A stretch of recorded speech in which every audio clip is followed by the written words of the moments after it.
রাসূল করিম সাল্লাল্লাহু আলাইহি ওয়াসাল্লাম বলেন, এই কালিমা দিয়ে কোনো ব্যক্তি যদি আল্লাহ পাকের শুকরিয়া আদায় করে, আল্লাহ পাক রব্বুল আলামিন ফেরেশতাকে আদেশ করবেন, তোমরা আমার বান্দার জন্য কিয়ামত পর্যন্ত সব লিখতে থাকো। সবাই পড়ি আলহামদুলিল্লাহ।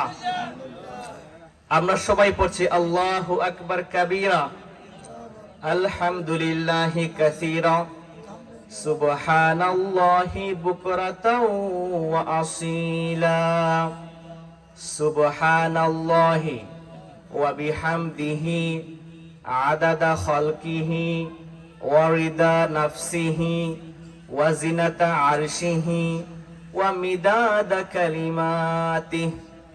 লাকাল হামদ বিল কুরআন, লাকাল হামদ বিল ইসলাম, লাকাল হামদ বি আসমাইক ওয়া লাকা সাম্মাইতা বিহি নাফসাক, লাকাল হামদ ইয়া রাব কামা ইয়ানবাগি লিজালালি ওয়াজহিক ওয়া আযীমি সুলতানিক।